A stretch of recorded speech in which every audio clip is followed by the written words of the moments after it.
Hello and welcome to Game Over Vancouver and Edmonton. The Edmonton Oilers force a Game 7 in this series, but I don't know what the hell that was from the Vancouver Canucks. Obviously, a very good game by the Edmonton Oilers, but that we're going to dig into it.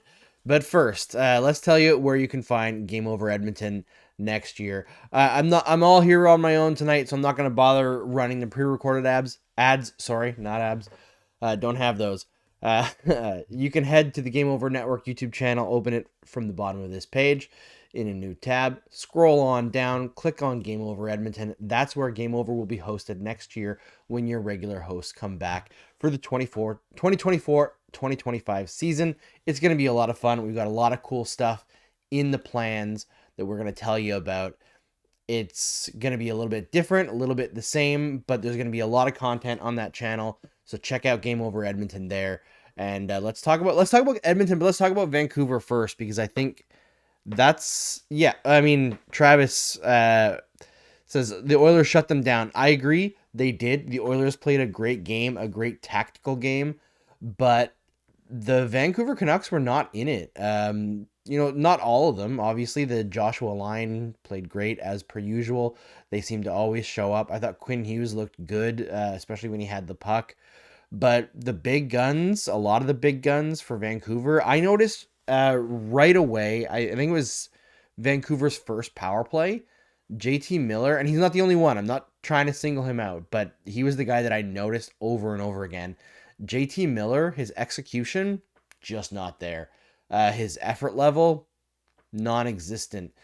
This is a team in Vancouver that had a chance to close this series out, go to the conference finals. I believe the first time since 2011. I could be wrong about that. Vancouver fans, get up in my face if I'm wrong about that. But it's been a long time on this team that has a great story this season, which we're going to get into later as well. But they didn't have it tonight. They weren't ready to come and put a team away. And the Edmonton Oilers were there to stand up for themselves and to make a statement in this game. Vancouver either wasn't capable of or wasn't willing to respond in kind. And, the third period, after Edmonton made it 4-1, they just parked the bus, and then they ended up getting another goal as well. And the offense that Vancouver was able to generate after the Oilers parked the bus was just not that impressive. They didn't get quality chances. I honestly think the best chances that Vancouver got were on their 3 shots in the first period. And after that, they didn't really challenge Stu Skinner that much. Skinner didn't make many mistakes in this game, but he didn't have to stand on his head either. I know Vancouver missed the net a lot. We can give credit to Skinner for being in position, forcing shots wide. We can give credit to the Oilers defense for forcing shots wide as well by being in lanes. But at the end of the day, Vancouver didn't execute. They should be better than what they showed tonight. And that's troubling to me if I'm that coaching staff. Things can change on a dime in this sport, but going into Game 7 after laying that egg in Game 6, I would be a little bit concerned. Travis mentions the disallowed goal should definitely have counted. I don't think so. I think McDavid got in there out of his own accord, and yeah, he was jostled a little bit, but once you're in the way of the goaltender has first right to that ice, and McDavid put himself there. So, in my view, he didn't do a good enough job trying to get out of the way. You do have to actually try to get out of the way. It was the right call to not call it a penalty on top of that as well. I don't think it rose to the 2-minute minor for goaltender interference situation. I thought it was the right call.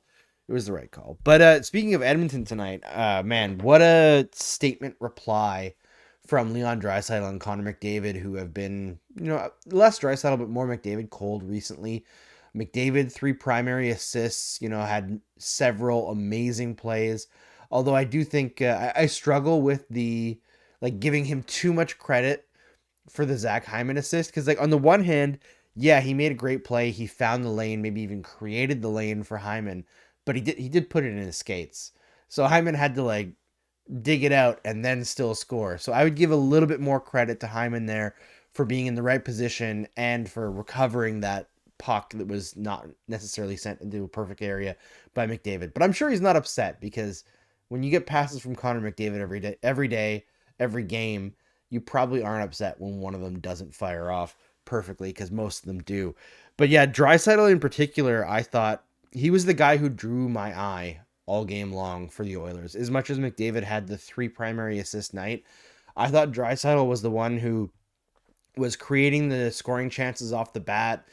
Every time he came near the puck, it looked dangerous. He was firing off one-timers out of nowhere, some of them from great positions as well. I was surprised, actually, that he didn't score a couple tonight with how dangerous he looked. I think in that first period, right away, the difference between engagement level between Miller and Draisaitl, I was watching after Miller took his penalty where he kind of got into Skinner's glove there and got in a little tussle around the net. I was wondering if after that he would wake up a little bit and be a bit more engaged, and it was a little, but they never really got there throughout the entire 60 minutes of the game. And when you look at how Leon Draisaitl was playing right from the drop of the puck, he had like fire in his skates, and when you got their stars on one team lined up ready to do that, and the stars in the other, not so much, not winning those loose puck battles, not winning those little board battles where all you have to do is reverse it a little bit up to your defenseman, losing the puck in soft ways. Brock Besser again tonight also really struggled. I thought it was less about effort with him and more about just fighting the puck. But yeah, I thought the gap between performance of the top players or top forwards on both teams was extremely wide tonight. And at the same time, a lot of Edmonton's depth players came through in terms of scoring. And when that happens, the Canucks, the depth thing is their bread and butter. So that they can't allow their top players to be so wildly outperformed. And they've got to make more hay with Edmonton's bottom 6, and they didn't tonight. They didn't force them. Travis says, no, the narrative from everybody else is that Hyman's goals are attributed solely to McDavid. Listen, I think Zach Hyman, what's interesting about him as a player is I think individually, I don't know how much of the offense that he's on the ice for that he drives, but paired with great players like McDavid and Matthews, he's like the perfect line mate to make stars even better. And it's a weird thing because you don't want to dump a whole bunch of salary cap into a player that isn't the engine of a line. But when he's the perfect fit on a line, not just one line, but like multiple lines throughout his career, it does say something about that player. Whether they're a Swiss Army knife or just very good at getting better. I watched a video from Elite Prospects a couple days ago, I guess, talking about Marty St. Louis, and he described himself as never the best at anything, like never necessarily elite at any one skill, but he was elite at getting better. And I wonder if that's a skill that Zach Hyman has, because if you have the opportunity, earned or not, because you can earn an opportunity to play with a Matthews or McDavid and never get it by virtue of not being on one of the two teams that they're on. If you earn those opportunities and you're playing with those great players every day and you don't get better, I feel like that's kind of on you. So Zach Hyman has continually got better. So I have respect for him for that. Connor Ko says, I'm pissed off at Tocchet. Why didn't he call a timeout and let loose on his players? They were pathetic and they had to hear it. That's a really good point. I'm not sure why there was so little movement from the Canucks coaching staff tonight to kind of shake them out of it. Maybe they expected that they would find it themselves when the Oilers started piling on goals, or maybe they thought after the first period they'd be okay. But there was very little adjustment tonight. It didn't work out very well. All right. Overall, the one good thing for Vancouver tonight, Hoglander, that was a nice little play. Peter Pedersen on the reverse to create that. That was really nice. Dylan Holloway for the Oilers. Man, I feel like we've been waiting to see that Dylan Holloway for a really long time. I keep hearing about that Dylan Holloway and not being able to watch every Oilers game. I only see little bits and pieces, and when I do get to tune in, I rarely get to see that. That was absolutely incredible. Fantastic goal by him. So we'll talk more about the goalies in a moment here. But first, I got to tell you about where to find Game Over Vancouver next year, because this is also a Game Over Vancouver stream, even though it's an Edmonton home game. So again, open that new tab on the Game Over Network channel below this video. Scroll down to the bottom, click Game Over Vancouver, click subscribe, hit the subscriber bell. And by the way, we need at least 50 subscribers on every one of our network channels to be able to stream properly next year. Not worried about it. We're getting there. But if you want to subscribe to our other network channels, that will really help us. And the more you help us out with the likes, the subscribes, the shares, the faster we'll grow as a network and the better we'll be able to pay our awesome hosts. All right, so Stu Skinner gets the start for this one. I don't think it's necessarily surprising. I was a bit more surprised that they went away from him, but he was not in a good headspace, clearly. I think the Oilers made it really easy on him tonight. I guess you could argue that the Vancouver Canucks did the same, when they really should have been trying to get in his head right from the outset with how he was playing before he was put on the bench for Pickard. So again, surprising choice by the Canucks to not be like all in from the drop of the puck for this one. But I thought Skinner looked good. Sorry, just nursing a cold. I thought he looked pretty good tonight. I didn't think he looked great. Like he wasn't controlling the flow of play or anything, but he wasn't giving too many poor reads. Like he wasn't turning over the puck a bunch. You know, he's had some low lights in the playoffs in his career, so I guess the bar is pretty low. But overall, I thought he was pretty strong. But at the same time, you've got Shilovs at the other end, who has been absolutely brilliant. And now there's this rumor of Thatcher Demko possibly being ready to return for Game 7. So now you've got an impossible situation, I think, for the Vancouver Canucks coaching staff, who've just watched their team lay this absolute turd of a game with a chance to go to the conference final. Now it's do or die in Game 7. You can go with the guy who's been really solid through this series, but just got lit up pretty well with a crappy effort in front of him. Or you can go with Thatcher Demko, who is your franchise goaltender, who is a legit excellent goaltender, but he hasn't played since what, game 1? Was it game 1 of the first round? It's been a while for Thatcher Demko. So do you go with a rusty, proven to be, if not elite, close to elite goaltender in the NHL? Or do you go with the guy who's been pretty good, but not an absolute stealer? You know, it's a tough situation for the Vancouver Canucks. But overall, I find the goaltending matchup in this series has been fascinating. You know, between Pickard and Skinner, and then you've got DeSmith and Shilovs coming in this series, where DeSmith did not hold up very well. Shilovs has been excellent. And then you got Demko in the background. I'm a big goalie person, so that's always been a fascinating thing. But hey, it's fun to watch the goalies. All right, before we move on about talking about what's going to happen in Game 7, I'm going to tell you guys, you got to check out Game Over Ottawa next year, all right? Charlie and Maud are back. They're already building some cool stuff to give some content in the summer, so that's going to be really fun. Head to the Game Over Network channel in the video right below this, the link right below this video. Scroll down, click Game Over Ottawa, click subscribe, ring that reminder bell or whatever they call it now, the notification bell on YouTube, so that you get notified whenever a new video is posted or a stream goes live. And there you will find all of your Game Over Ottawa content for the 2024-2025 season when we relaunch in full, because this in the playoffs is just for fun. This is just for the love of the game. All right, so I think what's really fun about this series is no matter how it ends, you've got a great like pre-written storyline heading into the conference final.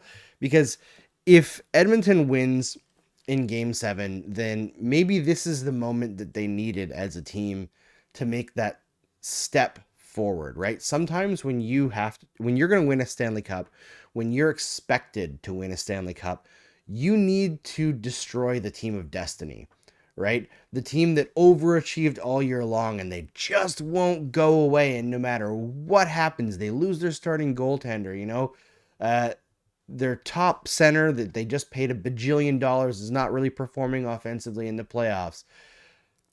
All this, and they still find a way to stick a thorn in your side and take you to game 7. And I know they just lost an opportunity to win in 6, but still, you can cast the Vancouver Canucks, even though they're the home team here, as the underdog because of the expectations set upon the two teams.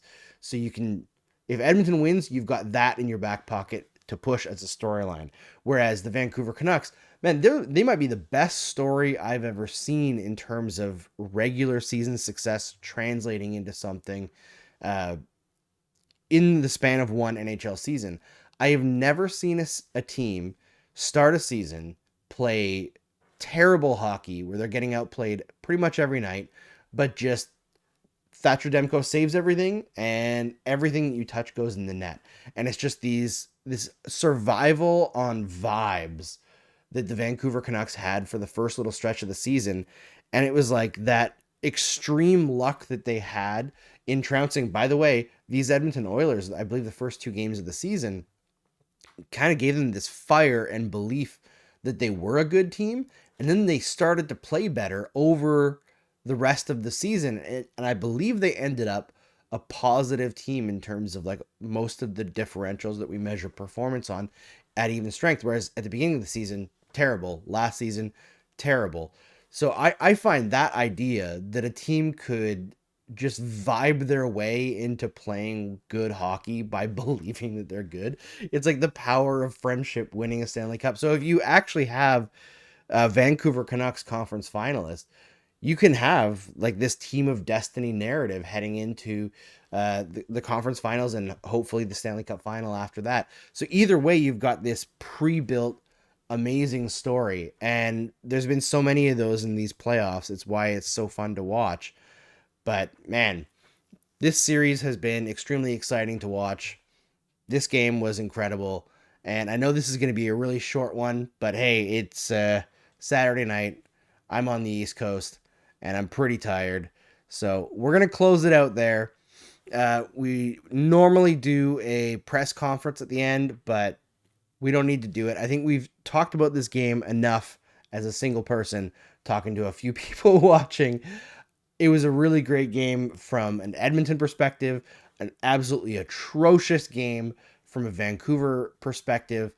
Game 7, I gotta say, I feel like the Oilers have this. The Vancouver Canucks are so fun as a team, as a season, but the effort level tonight, the execution level tonight, put a real sour note, I think, for me on the Vancouver Canucks. And maybe they've just kind of run at a runway, and it's time for the team, the big dogs, right? The expected ones to win. And that just, it does happen in the playoffs, right? The Cinderella teams eventually start to lose out. And I don't want to cast Vancouver as just solely a Cinderella team, but I feel like there is a mismatch here.